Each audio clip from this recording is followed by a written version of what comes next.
Olá, começa agora o segundo episódio do Mortecast, o podcast que te convida a viajar pelas reflexões filosóficas e sociais da morte, com uma linguagem mais leve sobre este tema, muitas das vezes ainda difícil para a maior parte da sociedade. Neste segundo episódio, nós vamos tratar do tema Morte antes de morrer.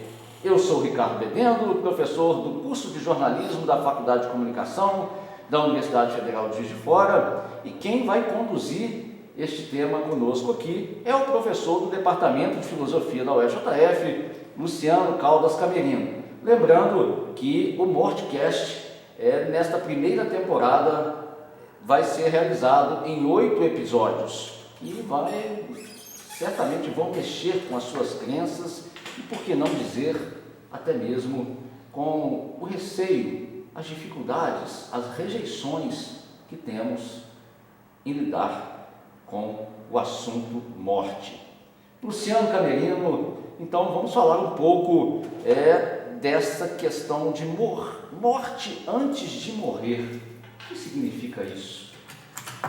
Nós temos uma concepção da morte que é a chamada morte medicalizada. E a morte medicalizada, ela se transformou num processo, inclusive, técnico, porque o médico já não consegue mais atestar a morte de uma pessoa, às vezes por um exame simples. Ele até precisa de aparelhos, de equipamentos que indiquem, por exemplo, a existência de ondas cerebrais, né? Não é mais aquele sistema antigo em que o médico verificava se o coração batia, ou se há pulsação, ou se há respiração. Isso já não é mais o indicativo da morte. A morte se tornou uma questão mais sofisticada. Agora, o mais interessante, né, e a ideia da reflexão sobre as diferentes concepções a respeito da morte, é exatamente mostrar que a morte, com todo conhecimento humano, se submete a um critério histórico. O que hoje nós chamamos de morte não é a mesma coisa que o homem da Idade Média chamava, e também não é a mesma coisa que o homem de outros períodos históricos compreendia. Hoje nós poderíamos até dizer o seguinte, né, de maneira geral: a alma sai do corpo porque o corpo não tem mais condições de abrigar a alma. Sem discutir a existência de alma, né, é simplesmente no sentido de que, se o corpo continuar dando à alma condições de sobrevivência nele, a alma continua habitando o corpo. Agora, a humanidade antiga tinha uma visão muito interessante e invertida. O corpo morre exatamente porque a alma sai. A alma é que era a sede da vida. Então, quando a alma sai do corpo, o corpo morre. E por isso, até na linguagem, né, nós mantivemos palavras, por exemplo, está desanimado. Né? O que quer dizer isso? Está desanimado. A alma está fraca. Né? É como se a bateria, né, digamos assim, fazendo uma analogia, a bateria está fraca, está ruim. E aí, por isso, o corpo não funciona bem, o corpo fica no estado mais letárgico. Ora, no mundo antigo, as sociedades antigas, elas não eram definidas por convenções políticas, por acordos políticos, por uma constituição. Todas as sociedades antigas, elas eram organizadas a partir do mito. Né? O que é mito?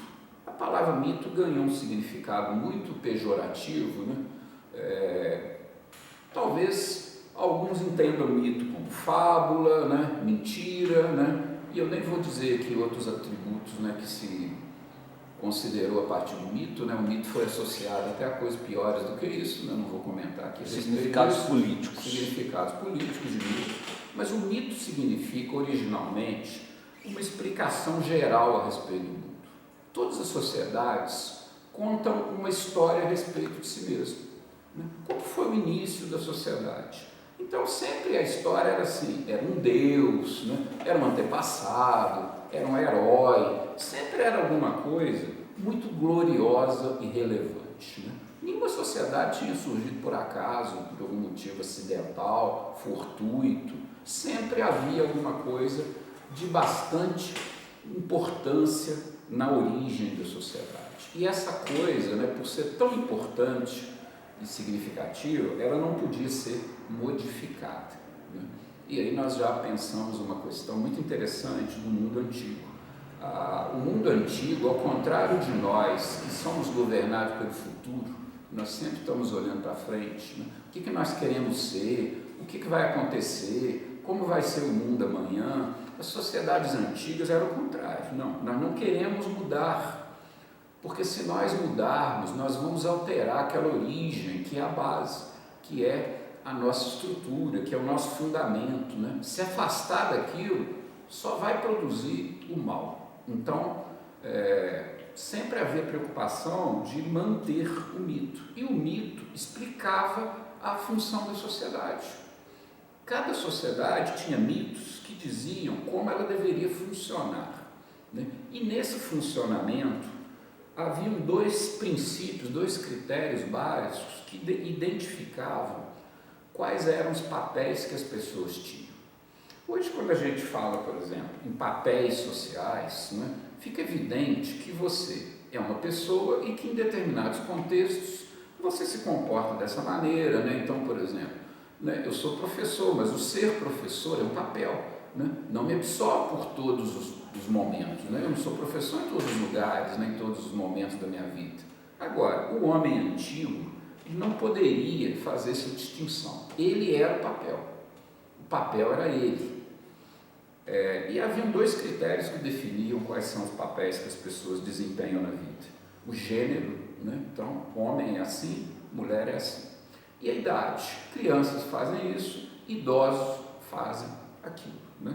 É claro que nesse contexto fica evidente que o papel de cada pessoa é a sua função. Cada pessoa é a função que ela tem na sociedade. Ela não é nada além daquilo, né? E daí vem uma questão muito interessante. Quando aquela sociedade já não tem uma função para a pessoa, né? A pessoa já não tem mais condição de cumprir a função, o que ela vira? Um defunto. A palavra defunto vem exatamente disso, perdeu a função, né? E aí nós encontramos em diferentes sociedades várias condições em que as pessoas perdiam a função. Por exemplo, idosos, né? O que um idoso poderia fazer numa sociedade? Se ele era homem, ele não caça mais, que era a função básica dele. Ele também não serve para a guerra, então é uma condição deplorável. Se era mulher, ela também não cumpria a tarefa principal que ela teria na sociedade, que é a reprodução. Ela também já não gera mais filho. Então, por que a sociedade vai manter essa pessoa se ela não tem mais função? Lembrando que essas sociedades são sociedades pequenas, precárias, numa época em que a humanidade não tinha uma sobrevivência garantida como é a nossa, né? Ou pelo menos parece que é, né? Se a humanidade não se comportar bem, talvez até não seja, mas, né, nós não imaginamos assim que nós de repente vamos desaparecer pela fome, né, ou por uma doença devastadora, mas o mundo antigo funcionava assim. Então você não podia, por exemplo, alimentar, nutrir, defender e alojar pessoas que não iam mais ter serventia nenhuma, né? Por exemplo, em determinadas comunidades indígenas, né, se nascerem gêmeos, um vai ter que ser sacrificado, né? Por quê? Gêmeos ou crianças deficientes? Por uma razão muito simples. A sociedade não tem como manter duas crianças ao mesmo tempo, a mãe amamentar duas crianças, ou carregar uma pessoa deficiente pela floresta. É inviável, é uma questão pragmática. Não havia recursos para esse tipo de condição. E você observa que na natureza também é assim. Um passarinho lá, um gavião, qualquer ave, né, que coloca 4, 5 ovos, né, ela já sabe, né, entre aspas, que ela não vai criar todos, né? Nasce o primeiro, nasce o segundo, nasce o terceiro. Se tiver bastante comida, ela até consegue criar todos. Mas se não tiver, o que acontece? Isso inclusive filmado, documentado. O filhotinho menorzinho, que vai ficando para trás, que nasceu por último, e que a mãe percebe, né, de uma maneira intuitiva, né, instintiva, de que ele não vai sobreviver, ela inclusive pega ele e dá para os outros comerem. Porque é preferível criar 2 saudáveis do que 3 mal alimentados. Então é uma, digamos assim, uma economia da sobrevivência. que a teoria da evolução explica muito bem, né? Darwin explica isso de uma maneira bastante eficiente, né? Então, por exemplo, idosos, gênios deficientes, né? E outras categorias, por exemplo, guerreiros derrotados, né? Um guerreiro derrotado não cumpriu a sua função. O que ele deve fazer? Se nós formos pensar numa situação extrema, ele deve se matar. É o que fazia o samurai japonês, né? Inclusive com rituais, né? No meu livro que está aí sendo mostrado, né, eu comento bastante sobre isso, haviam rituais. Ele tinha que fazer aquilo, né, de uma maneira organizada, então ele tinha que vestir uma determinada roupa, né, tomava um gole de saquê, né, fazia um pequeno poema, tinha que falar um pequeno poema, né, e aí tinha várias maneiras, né, se ele tinha cometido suicídio decidido por vontade própria, ou se a autoridade sobre ele que decidiu, isso tudo influenciava no tipo de harakiri que ele ia praticar. Havia uma justificativa para a morte, é Sim, isso, Luciano? havia, porque a ideia era a seguinte: você é um guerreiro, a sua função é derrotar o inimigo. Se você não derrotou, quem garante que você foi corajoso o suficiente? Por mais que você fale, que você explique, que você justifique, tudo isso pode ser objeto de discussão. Agora, se você se matar, né, você vai discutir o quê? Né? Não tem nada mais radical do que isso. O japonês reviveu isso com a ideia do kamikaze. Né?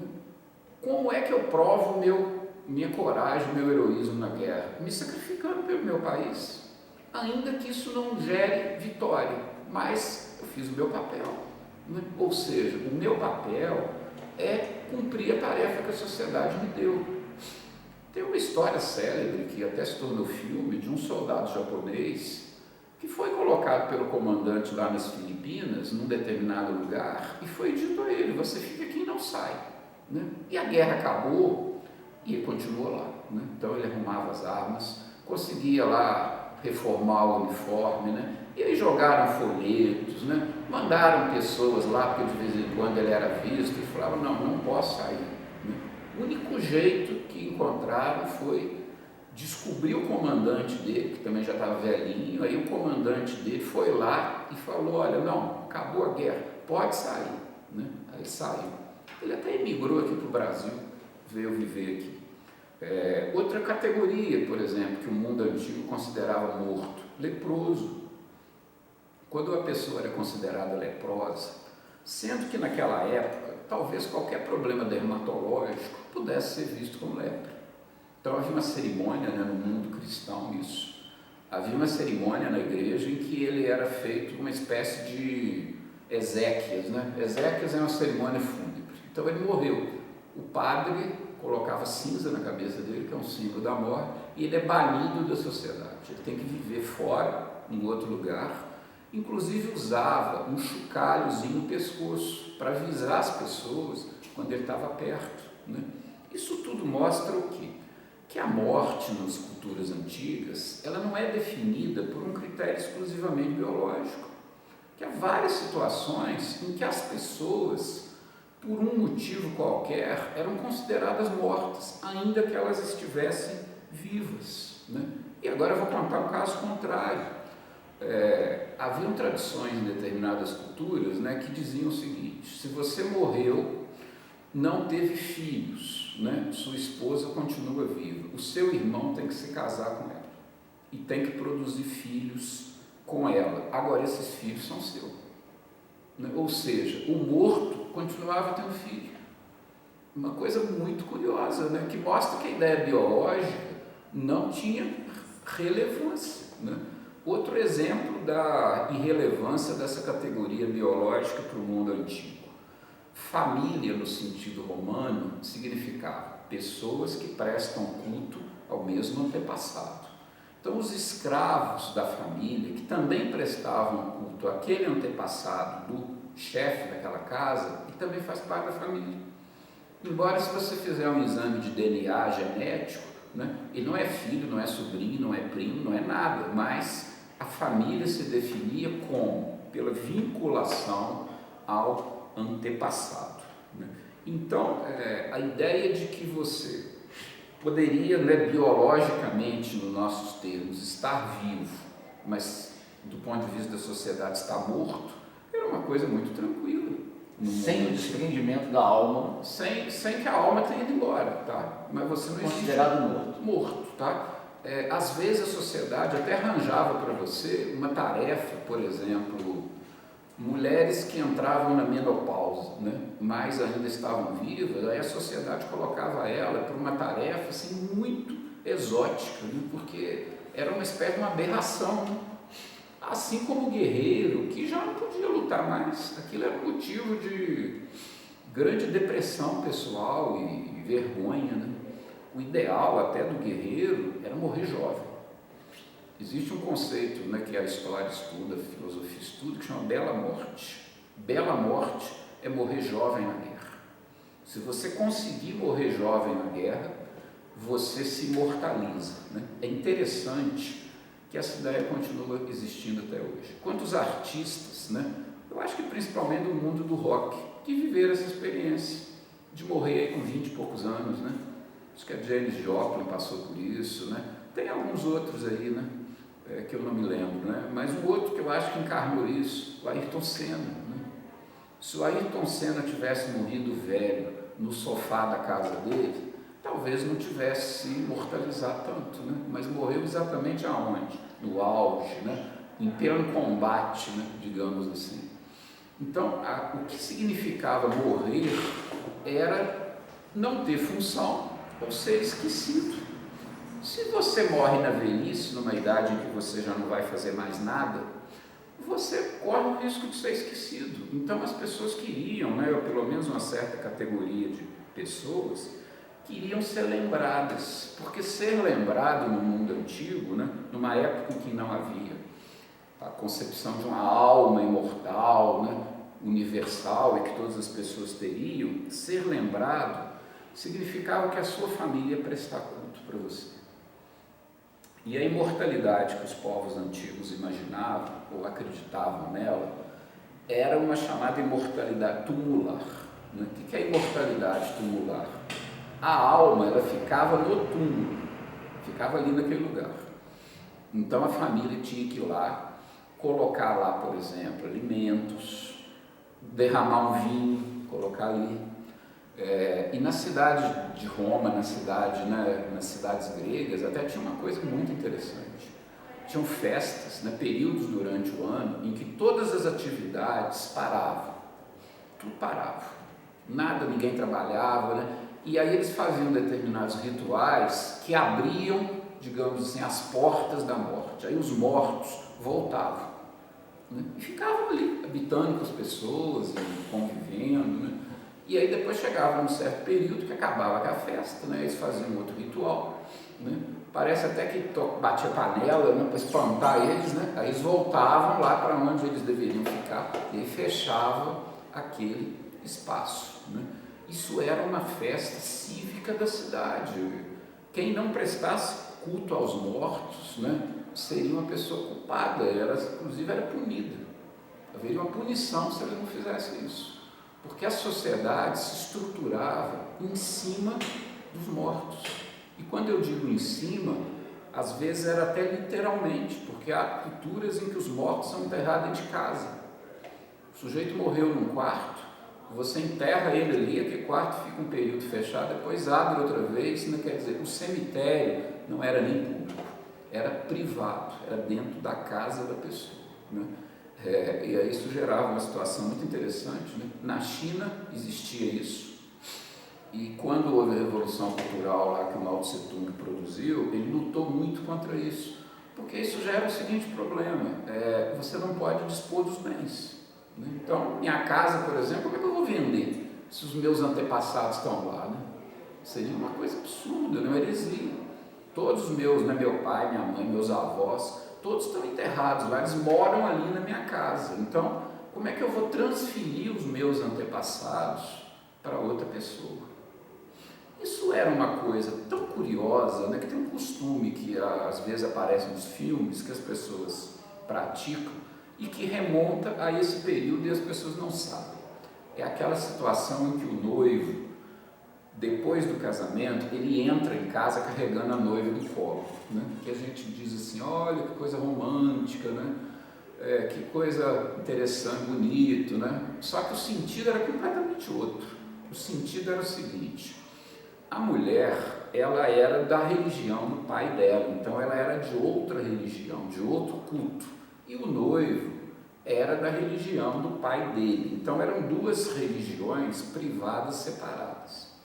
Quando a mulher se casa com o sujeito, ela passa para a religião do marido, e aí os antepassados ficam aborrecidos, podem querer se vingar. Então aquilo ali era uma maneira de mostrar simbolicamente o seguinte: não, ela não quis fazer isso, eu é que obriguei, eu raptei ela e trouxe ela para essa religião, para esse culto, e com isso os antepassados, tudo bem, Amenizava o papo ali com os antepassados e eles ficavam mais tranquilos, podemos dizer assim. Exatamente.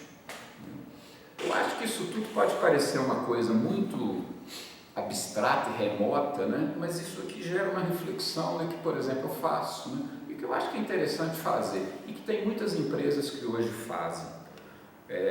Nós passamos uma grande parte da nossa vida trabalhando, né? E provavelmente vamos fazer isso cada vez mais, né? Até que ponto o nosso papel na sociedade não absorve o que a gente é? O que sou eu fora do meu trabalho? É preciso você se preparar muito para isso, porque acontece muito isso, estatisticamente é demonstrado. A pessoa aposenta e morre. Nós não paramos para pensar sobre isso. E aí, quando chega esse momento, há um conflito, é isso, né? Isso. Perdi a função Isso. e me sinto morto. Estou morto. Um amigo meu, médico, né, me contou o seguinte, que ele tinha muitas pacientes de uma determinada idade que começaram a ficar doentes, né? E ele ficou curioso, o que será que está acontecendo, né? Todas as mulheres numa condição semelhante, mais ou menos da mesma idade. Aí ele descobriu, os maridos aposentavam. O marido aposentava, não tinha mais nada para fazer. O que ele ia fazer em casa? Tormentar a mulher. Onde você foi? Você foi na padaria? Você demorou? Você já fez isso? Você já fez aquilo? Então as mulheres ficavam doentes. Além dele estar morto, ele ainda ajudava a matar a mulher. De fato, né, assim, essa questão é muito interessante, Luciano, porque os anos passam, né, você trouxe essa perspectiva lá de tempos muito passados, né, anteriores, de uma perspectiva de uma história em movimento, e até hoje a gente ainda vivencia muito intensamente essa questão dessa preocupação da nossa função, né, enquanto sujeitos. E quando a gente se percebe sem essa função, né, principalmente é um debate que tem muito hoje com as pessoas idosas, né, na nossa sociedade, né, é uma luta, né, essa questão dos direitos das pessoas idosas, né, esse reconhecimento da pessoa idosa enquanto uma pessoa ativa, ainda viva. Eu não sei se na nossa cultura, talvez pela nossa influência da visão católica, né, cristã, assim, de que o trabalho é uma espécie de um castigo, né? E talvez para muita gente seja, quando o trabalho é penoso, quando o trabalho é ruim, mas as experiências que a humanidade conhece, por exemplo, principalmente do japonês, né, que é o povo mais longevo que tem, né? Uma das coisas que caracteriza a longevidade é a pessoa descobrir uma utilidade na vida dela. Ela não trabalha mais, embora o japonês para aposentar custa, né? O japonês, para ele se aposentar, ele tem a sensação assim, eu não sou mais necessário, né? Até para tirar férias. Bom, mas se você consegue encontrar um outro sentido, uma outra utilidade para a sua vida, né? Não, agora eu não trabalho mais nisso, mas eu continuo sendo uma pessoa ativa, isso tudo faz com que você tenha uma saúde melhor, né?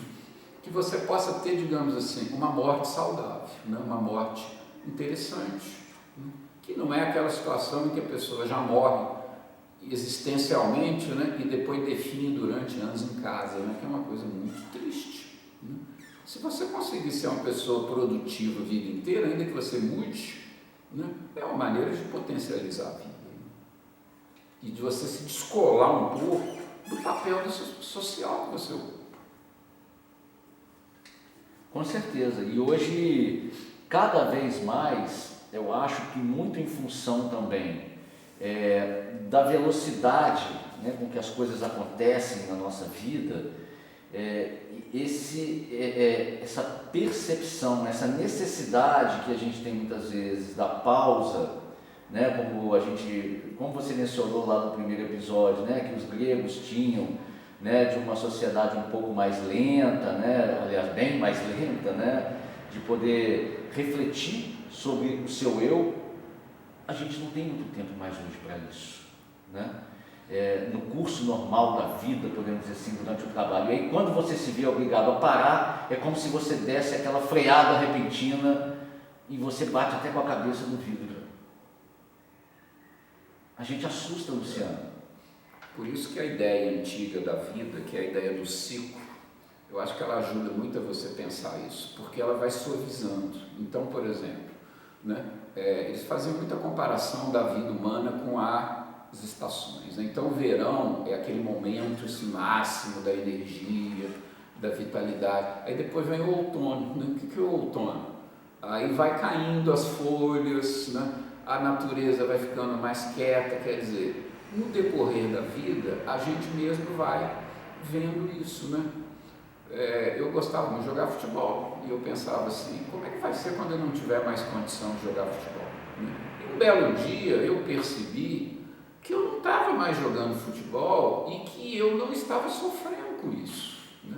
Mas quando eu era mais novo, né? E aí depois, por exemplo, aí eu já era professor e jogava com os alunos, aí eu pensava assim, mas já está ficando difícil.